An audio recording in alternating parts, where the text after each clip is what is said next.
Empress Zarathul of the Vorthan Empire had conquered 17 star systems, commanded fleets that darkened entire skies, and struck fear into the hearts of countless species across the galaxy.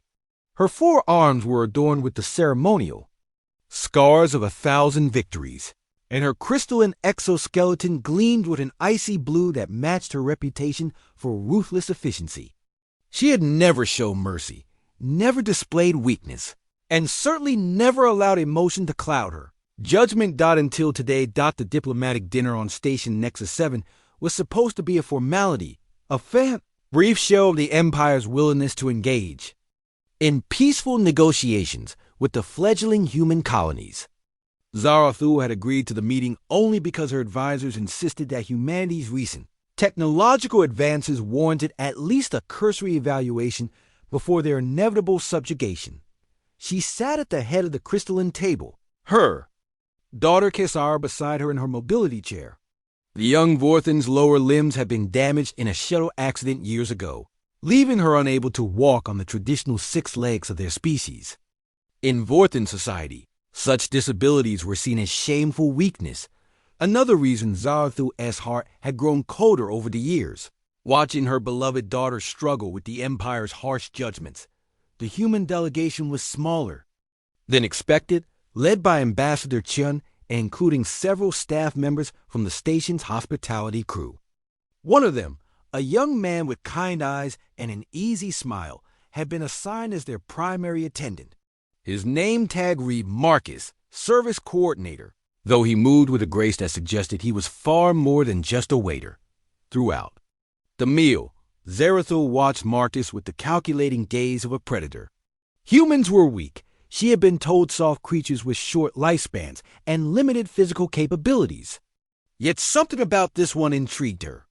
He anticipated needs before they were voiced, navigated the complex etiquette of multiple species with remarkable skill, and most strangely of all, he kept glancing at Kesara with what appeared to be genuine interest rather than pity or revulsion. The formal dinner concluded and the delegation began to mingle. Soft music began to play from hidden speakers, a gentle melody that seemed to blend harmonies from various worlds. Several species began to engage in their traditional social dances, a diplomatic custom that allowed for informal interaction. Zarathul noticed her daughter watching the dancers with longing in her large amber eyes. Kesara had always loved music and movement, but her condition made traditional Vorthan dances impossible. The Empress felt the familiar tightness in her chest, the helpless rage at a universe that would wound something so precious. That's when Marcus approached them.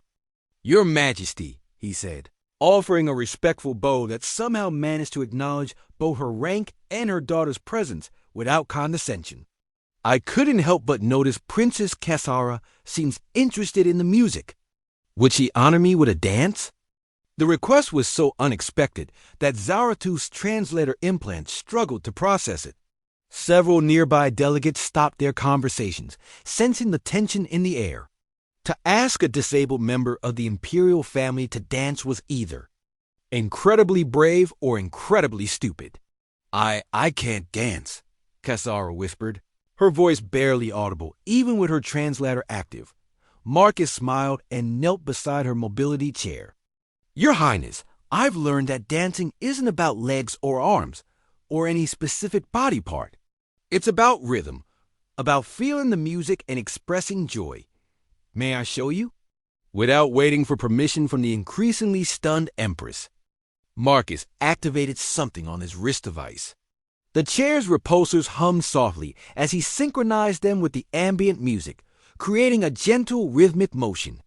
Then, moving with surprising grace, he began to dance around the chair, his movements flowing in perfect harmony with Kesara's assisted motion. At first, the young princess merely watched in amazement.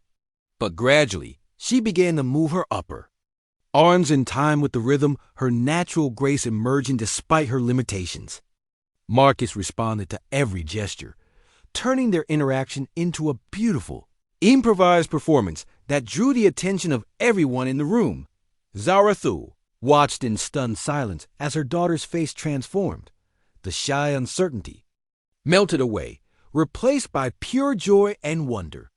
Kesar was laughing, actually laughing for the first time in years. The sound pierced through the Empress's carefully maintained emotional armor, like a plasma bolt through hull plating. As the music swelled, other species began to join in, creating a swirling galaxy of different forms and movements around the unlikely pair at the center. But Zarathul only had eyes for her daughter, whose happiness radiated outward like a star-going nova. When the song ended, the room erupted in appreciative sounds from various species. Marcus bowed formally to Kesara, treating her like the princess she was rather than the disabled individual she believed herself to be. "Thank you for the honor of that dance, Your Highness.